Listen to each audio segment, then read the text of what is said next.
Je vous demande de bien vouloir demander à cette personne de retirer son voile. A man looked at my clothing and directly said to my face, "Idiot," and shut the elevator's door.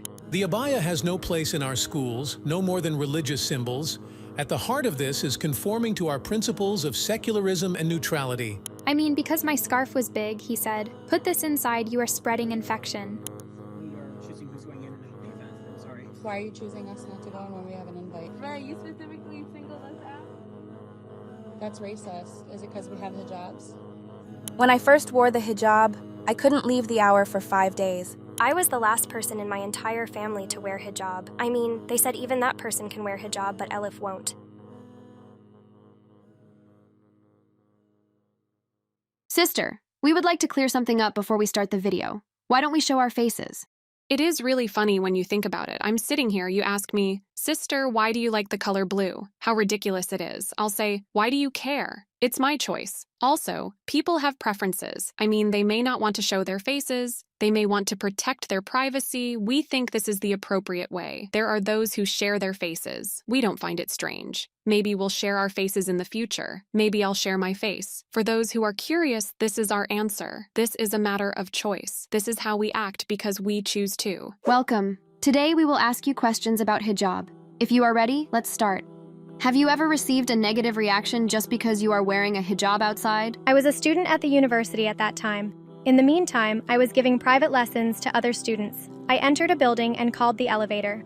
The door of the elevator opened and there was a man in front of me. The man stared my clothes from head to toe and said directly to my face, "Idiot," and pushed the button of the elevator and closed the door. I just stood there. Why did he say something like that after looking at my clothing? And he just said that and nothing else and closed the door of the elevator without saying anything. I just stood there for a couple of minutes. I mean, why was I the one hearing those words? Because of my clothes, should I hear what I've heard? He insulted me because of the way I was dressed. I contemplated on these for a few minutes while I stood there, because it was not in line with common sense. Neither was it a virtuous act or an ethical behavior. It was an act that didn't fit anything. One time we were walking as a group with my friends. A man passing by suddenly started shouting, "Ninja's black, blah blah, etc." We continued walking. Well, let me think another incident about hijab. Oh, in the secondary school, the principal tried to force me to take off my scarf. Oh, come on. I was in secondary school, 8th grade. The scarf had only recently been allowed in schools. Nevertheless, our principal said that he wouldn't accept this. One day, he sent for me. He said I wouldn't be allowed to wear my scarf during classes, that I should take it off before entering the school, and that I could wear it if I wanted to after school. I expressed that I didn't want to take it off, and a teacher came and defended me. Thanks to her, I didn't take my scarf off. Unfortunately, I was exposed to such negative behaviors too. For instance, while I was at the university because my scarf was big, one of my professors said, "You are spreading infection, put your scarf in," just because I was in hijab. One more thing, because you wear hijab, the professors would bring up religious issues in your presence, and they start to defame Islam. These kinds of things happen just because you are present. I mean, this is mobbing. Putting pressure on someone may not be actual violence, but it is psychological violence. I think most people who wear hijab is exposed to this. It had been 2 to 3 years since I became a hijabi. I was on the subway, and I wanted to give my seat to an elderly man. He looked at my clothing and saw that I was a hijabi. He threw me a really foul glance, an insulting glance, like he was enraged with a particular feeling, and said, "Sit, sit," while doing this with his hand. At that moment, I both felt happy and proud, really. I mean,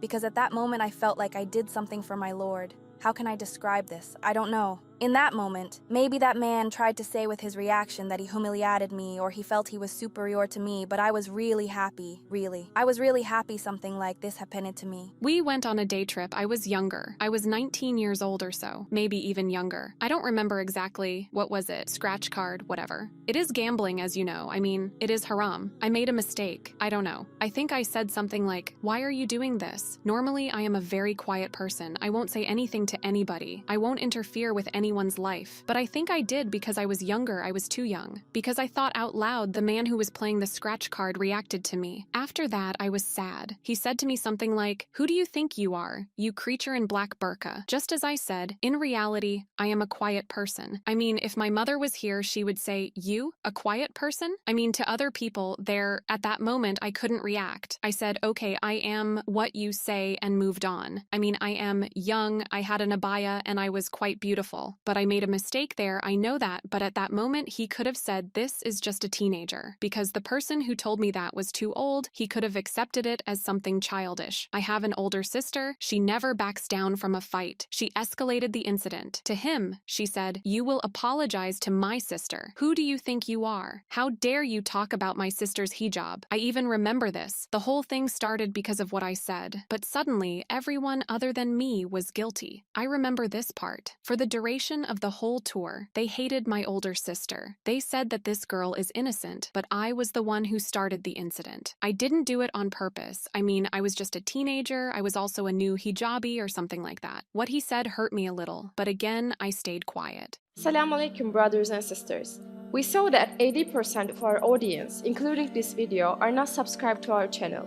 As you know, we are a non-profit organization and advertisements are disabled on our videos.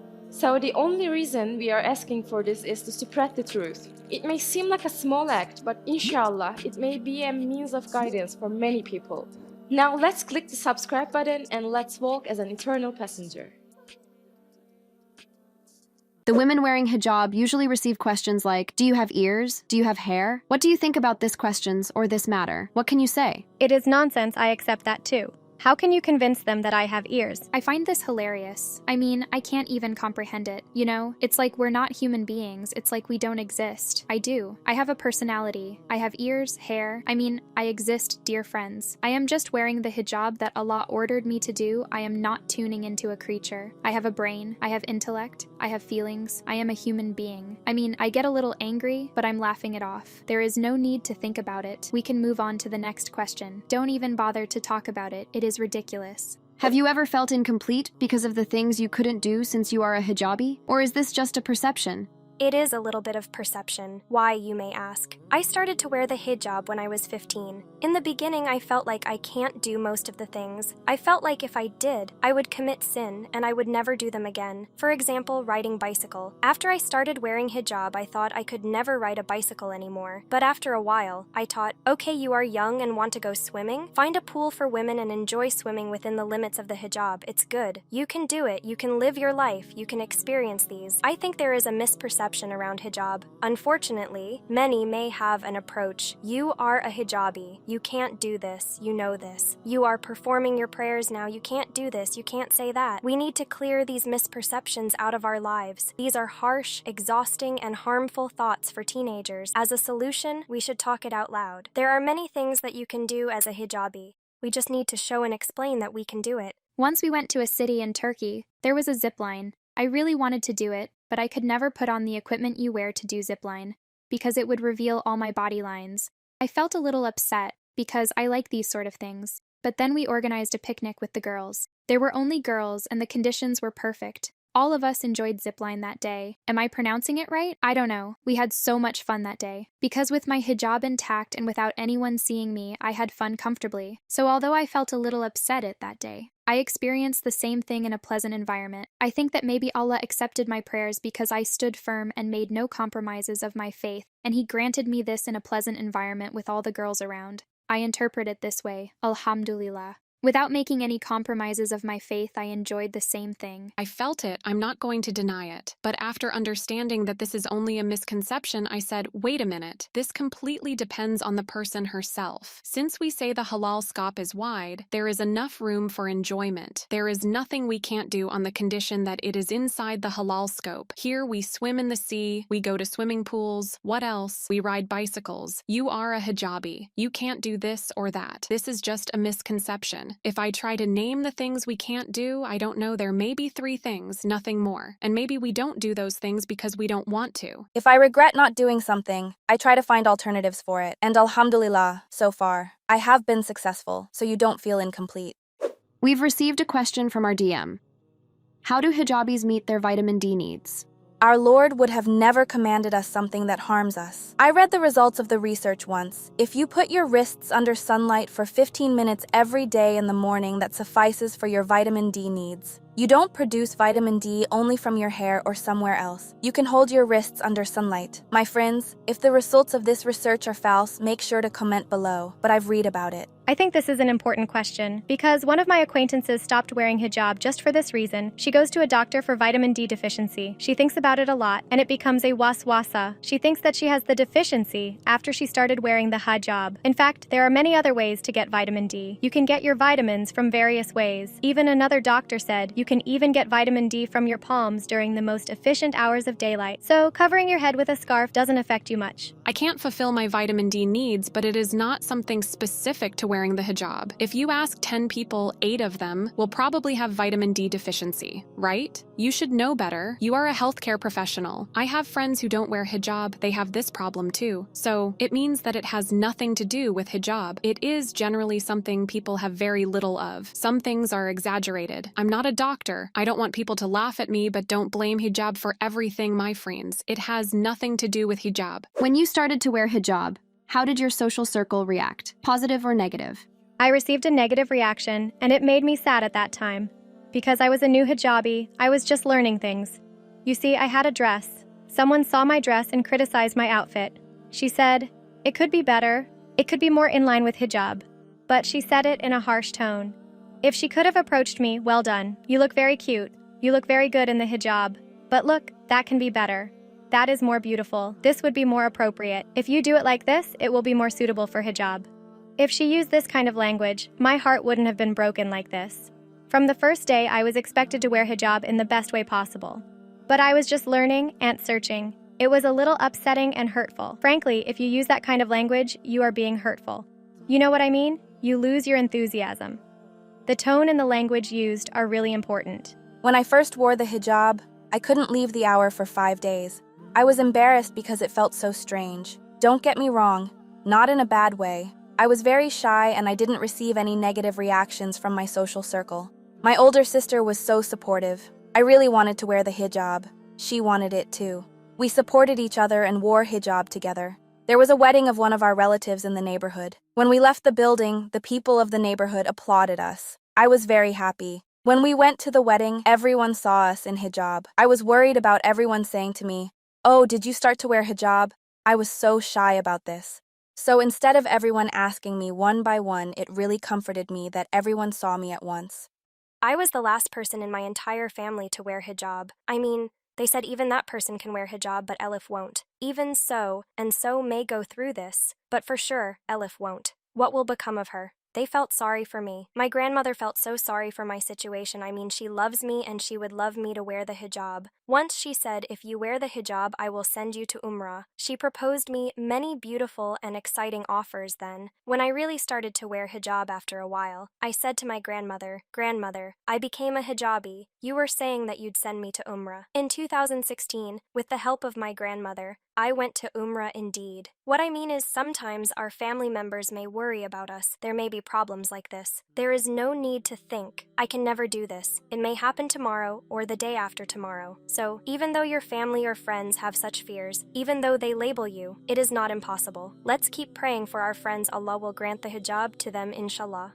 I want to wear the hijab, but I'm worried about the reaction I'll receive from my social circle. What advice can you give to someone who says this? Even if she cares a lot, there will come a day on which mothers and fathers will flee from their children, let alone friends. They will not even know their children and only say, "me, myself." So friends, neighbors, or relatives, it doesn't matter. We will be judged as servants alone. Then, our first responsibility is to not care what others say. We shouldn't worry if we are excluded or not. We should only care what Allah will say. In this day and age, what makes one wear the hijab is this truth. If you have a social circle that judges you because of what you wear, you need to think, do my friends love me because of the way I dress? Do they love because of my looks? It is hard to live a life thinking about these. To adjust your lifestyle based on your friends or other people compromising yourself all the time, trying to look like others must be exhausting. So just have an intention to try to live your life the way Allah will be pleased with it. I really understand the concern behind this question. A positive reaction, and even though I knew many of them would not give any negative reaction, I too was scared. I thought, what would they say? Would it feel different for them? It was complicated. So I understand the concern well, but when you start on this road, keep your intention good. What I mean is, I think I'll do this just because Allah commanded me to, not to be liked by others. If they have this in their mind, even if someone says something, they can think of it as a part of the test. What makes me stand my ground when these thoughts occur in my mind is to remind myself why I started to wear hijab. After all, it is not for someone to love me. It is not for someone to like me. I know this. I know sometimes I'll feel bad. I am too young. Can I handle this? When these things happened, I reminded myself what I started to wear the hijab, and I was able to tolerate all the things that came along. This was a great shot. We thank you all. In our next video, we will talk about performing prayers. For more of these videos, don't forget to like the video and subscribe to our channel and turn on the notifications.